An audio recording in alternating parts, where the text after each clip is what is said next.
자, 여러분, 최근에 문재인 정부에서 LPG 자동차라든지 특히 하이브리드 자동차들의 경우 저공해 차량에서 제외시키겠다라고 했는데 혹시 이거 알고 계셨습니까? 이거 운전자분들 중에서도 모르는 분들이 되게 많았을 겁니다. 저공해 차량들에게는 일종의 국가에서 조금씩 지원을 해주던 소소한 혜택들이 몇 가지 있었는데 앞으로 이 국민들에게 주던 혜택을 없애거나 줄이겠다라는 것입니다. 자, 그런데 저게 말이 안 되는 이유가, 아니 하이브리드 자동차가 친환경 차량이 아니라면 도대체 뭐가 친환경 차량이라는 건지 우리가 알 수가 없다라는 것입니다. 자, 다들 아시겠지만 하이브리드 자동차 같은 경우에는 일반적으로 연비가 되게 좋게 나옵니다. 그죠? 똑같이 휘발유 1리터를 넣었을 때 하이브리드 자동차들이 좀 더 먼 거리를 갈 수가 있고, 또 연료를 적게 쓴다라는 말이죠. 연료를 적게 쓰면은 똑같은 거리를 이동할 때 배기가스도 아무래도 적게 나오겠죠. 그러면은 이거는 어떤 식으로든 환경에 도움이 됐으면은 도움이 됐지 손해를 주지는 않을 거예요. 뭐 대충 여러분들도 이 하이브리드 차가 연비가 좋다라는 거는 알고 계실 겁니다. 뭐 어쨌든 그래가지고 이런 장점들 때문에 뭐 초기에 자동차 값이 하이브리드가 조금 더 비싼 편인데도 불구하고 요즘 같은 이런 고유가 시대를 맞이해가지고 하이브리드 자동차들은 굉장히 큰 인기를 소비자들로부터 끌고 있습니다. 출고 대기 기간이 무려 1년이 넘어가는 경우도 흔하다라고 해요. 자, 한편 LPG 자동차 같은 경우에도 마찬가지로 환경에는 상당한 도움이 되는 자동차라고 전문가들에게 평가받고 있는데, LPG 자동차 같은 경우에는 액화석유가스라는 것을 원료로 움직입니다. 가스를 원료로 움직여요. 그런데 이제 이런 것들도 되게 청정 연료라는 것이죠. 미세먼지가 거의 배출되지가 않고 질소산화물 배출량도 경유차와 비교하면 무려 30분의 1 수준에 불과하다라고 합니다. 심지어 휘발유 자동차와 비교를 해도 이산화탄소라든지 일산화탄소 배출량이 더 적다라고 해요. 자, 요렇게 대충 하고 이제 넘어가는 건데, 요점은 그래서 LPG 자동차라든지 특히 요즘 소비자들에게 인기가 많은 하이브리드 자동차의 경우 어떤 식으로든 기존의 내연기관 차량들과 비교를 했을 때 환경에 보탬이 되는 거는 명백한 사실이라는 겁니다. 자, 그런데 문정부는 마치 자기들이 영원히 집권이라도 할 것들처럼 불과 지난 2월 말에 몇 주 되지도 않았죠, 여러분들. 2, 3주밖에 되지 않았는데 불과 지난 2월 말에 문정부는 저공해 차량에서 이런 자동차들을 앞으로 제외시키겠다라고 했던 것입니다. 자, 원래 하이브리드 차량처럼 이런 저공해 차량들에게는 국가에서 주는 여러 가지 그 몇 가지 소소한 혜택들이 있었어요. 뭐 구매할 때 약간의 보조금이 지원이 된다라든지 개별 소비세 같은 세금 지원 혜택이 조금 있다든지, 친환경 차량 같은 경우에는 공영 주차장에 주차를 할 때 뭐 주차 요금이 어느 정도 좀 이렇게 환경적인 자동차라고 해가지고 주차 요금이 조금 할인이 된다든지, 이 여러 가지 측면에서 국민들 입장에서는 소소한 혜택이 있었다라는 겁니다. 그런데 지금 문재인 정부가 하는 짓이 뭔가요? 그렇죠. 결국은 이런 혜택들을 어떤 식으로든 줄이겠다, 없애겠다라고 하고 있는 거예요. 앞으로 이런 혜택들은 그러면은 어디로 보낼 것이냐? 전기차와 수소차에 이 전기차와 수소차 중심으로 개편시키겠다라고 해요. 국민들이 하이브리드 많이 뽑으니까 이제 돈 주기 싫다라는 겁니다. 자, 그러면은 여러분들 여기서 잠깐만요. 정부가 국민들에게 주는 친환경 자동차의 혜택 범위를 왜 갑자기 줄이고 있는 걸까요? 그렇죠. 나라에 돈이 없으니까 그렇겠죠. 그러면은 이 나라에 왜 돈이 없는 걸까요? 그렇죠. 흥청망청 방만하게 펑펑 낭비를 하고 세금을 다 써버렸으니까 돈이 없다라는 겁니다. 공무원이라든지 공공기관을 역대 최대 인원으로 선발한다는 이런 뉴스들은 여러분들도 이미 지겹게 들어보셨을 겁니다. 빈 강의실에 불끄기 알바를 한다든지 온갖 말도 안 되는 필요도 없는 이런 공공 가짜 일자리들, 세금으로 국민들의 취업률을 가짜로 이렇게 돌려막기를 하는 거 다들 여러분들도 기억이 나실 거예요. 제가 저때 당시에도 얘기를 했었죠. 눈덩이처럼 불어나는 우리나라의 저 수많은 공공기관들, 한번 그 공공기관의 수백 조가 넘는 빚을 한번 생각을 해보세요. 2021년 9월달 기준으로 LH라든지 한전이라든지 40개 공공기관들의 부채가 550조가 넘어간다라고 해요. 공공기관 부채가 550조가 넘는데요, 여러분. 저 천문학적인 빚들을 저거 다 누가 갚을 겁니까? 그렇죠. 결국에는 국민 모두가 갚아 나갈 수밖에 없다라는 겁니다. 대한민국은 이미 나라 빚이 1000조에 육박할 지경이라는 얘기가 나오죠. 우리도 이제는 그래서 천조국이다라는 자주 섞인 농담이 신문기사에까지 나올 지경입니다.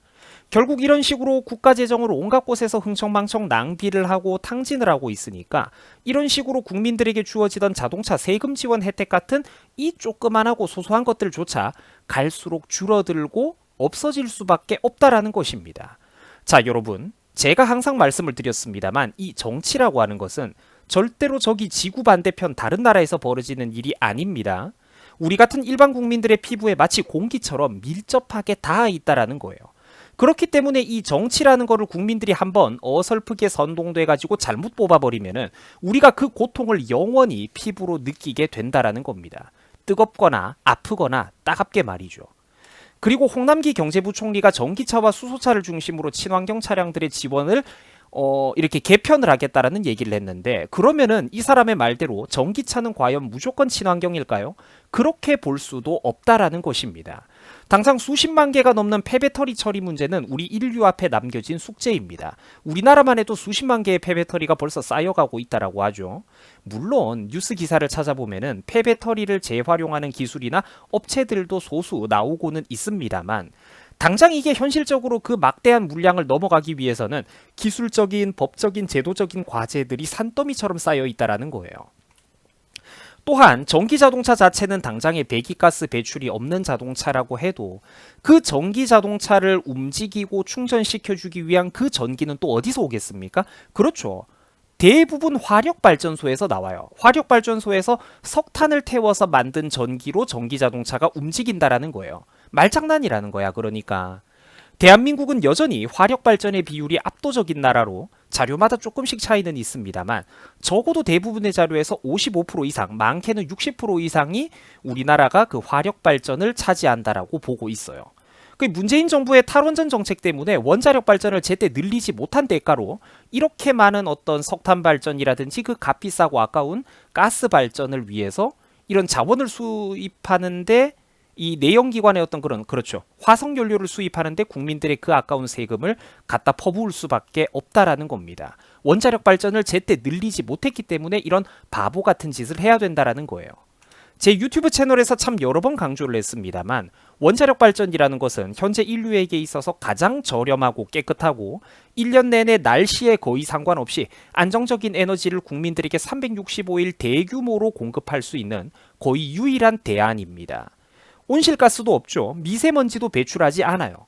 그런데 이런 좋은 원자력 발전을 없애면서 축구장 면적의 수천 배, 수만 배가 넘어가는 이런 숲과 산림을 전국적으로 밀어내 버리는 게 과연 여러분들 이 숲과 산림을 불도저로 부숴버리는 게 친환경이라고 볼 수가 있을까요? 태양광과 풍력이 과연 친환경일까? 아닐 텐데. 그럼 태양광 같은 경우에도 그 불과 한 5년 정도만 써도 내구 그 수명이 훅 깎여버리는 그 태양광 폐패널, 그 버리는 패널 문제, 이런 것들은 어떡할 겁니까? 말이 안 된다라는 거예요. 그러니까 이 친환경이라는 게 말장난이라니까. 이 친환경 발전이라는 것 자체가 폰지 사기입니다. 사기.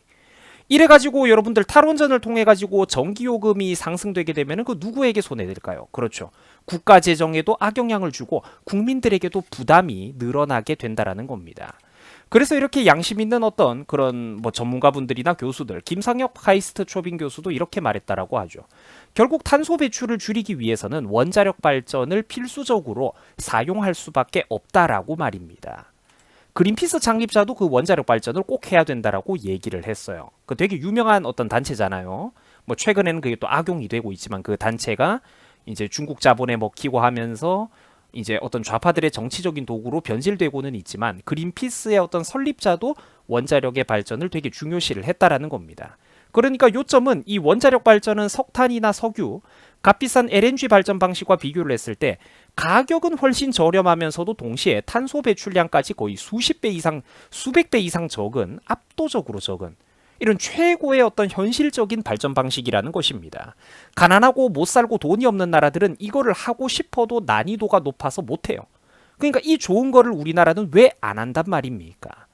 결국 그래서 여러분들 제가 자동차 얘기를 하다가 왜 원자력 얘기까지 왔는지 아시겠죠? 그렇습니다.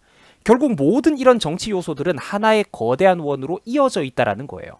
서로 파편적으로 떨어져 있는 게 아니라 하나의 거대한 목걸이로 이어져 있다라는 거예요. 구슬이 서말이라도 꿰어야 보배라고 우리 옛날 속담에도 있잖아요. 모든 정치 요소들은 이렇듯 하나의 거대한 원으로 맞물려서 돌아갈 때 비로소 시너지 효과가 나온다라는 것입니다. 서로 이어져 있다라는 거죠. 내가 타고 다니는 시청자 여러분들이 타고 다니는 그 하이브리드 자동차의 혜택이 줄어드는 것은 언젠가 우리나라 국민들이 과거 정치인을 뽑을 때 잘못된 어리석은 선택을 내렸기 때문입니다. 부디 그렇기 때문에 단 한 명의 국민이라도 더 깨어날 때까지 저 유튜버 얼음사이다는 절대로 멈추지 않을 것입니다. 오늘도 한 명을 깨워주고 내일도 한 명을 일깨워주고 또 한 명의 국민들을 계속해서 깨우고 계몽시켜 나가기 위해서 저는 사명감을 가지고 앞으로도 최선의 노력을 다하겠습니다. 뭐 영상이 재미있고 유익하셨다라면은 여러분들이 주변에 추천도 좀 많이 해주시고 또 좋아요도 꼭 좀 눌러주시고 응원의 댓글도 좀 달아주시면은 이런 합리적인 영상들이 보다 많은 사람들에게 퍼져나가는데 도움이 될 것입니다. 여러분들 많은 응원과 관심 좀 부탁을 드리겠습니다. 자, 시청해 주셔가지고 대단히 여러분들 감사드립니다. 편안한 밤 주무시기 바랍니다. 여러분들 고맙습니다.